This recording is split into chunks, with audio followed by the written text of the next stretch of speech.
Bonjour. Depuis plusieurs mois, le maire de Saint-Jérôme, Stéphane Maher, est sous enquête.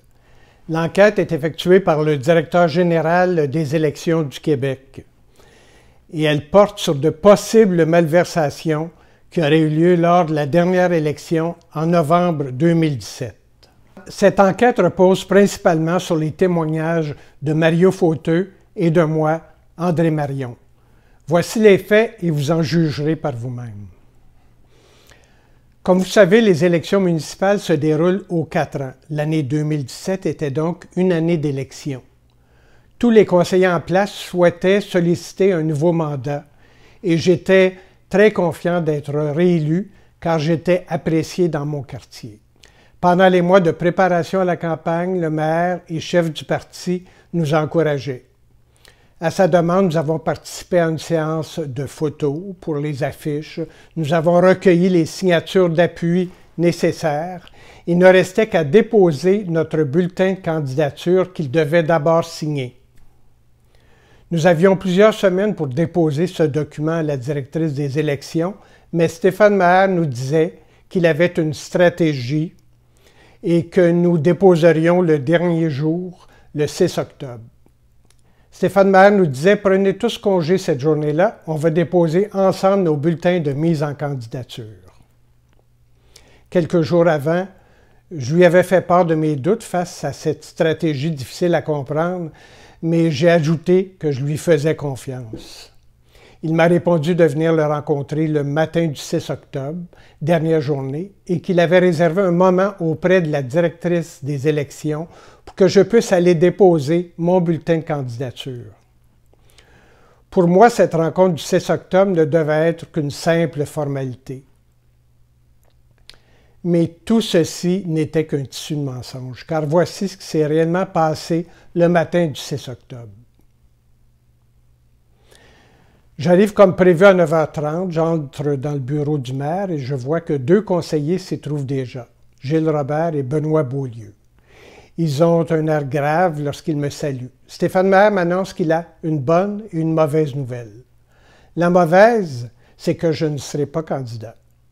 Il prétend que c'est par souci de parité homme-femme.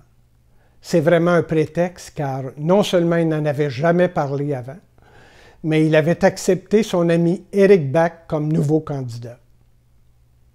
2 nouvelles personnes proches amies de son adjoint et dont nous n'avions jamais entendu parler se retrouvaient candidates pour remplacer Mario Fauteux et moi.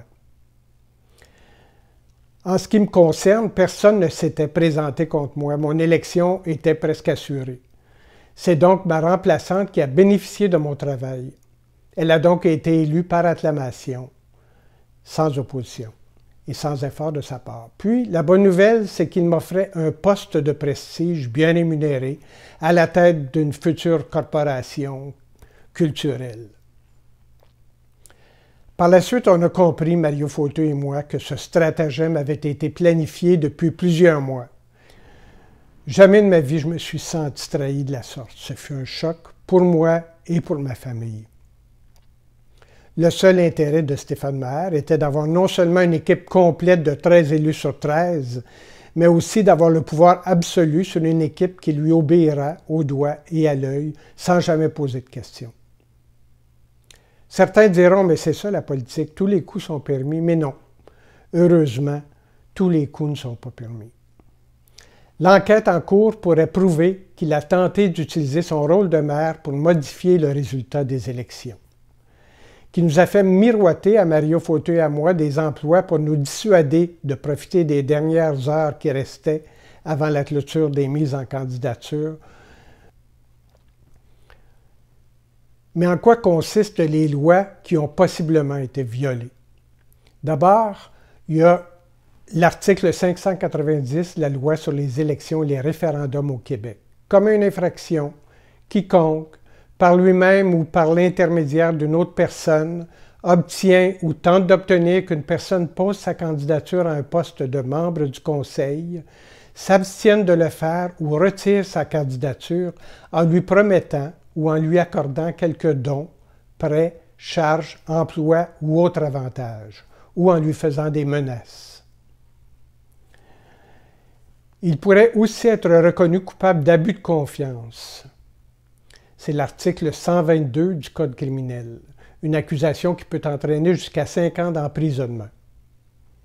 À présent, dites-moi, est-ce qu'on peut encore faire confiance à une personne qui agit de la sorte en tant que premier magistrat de la ville?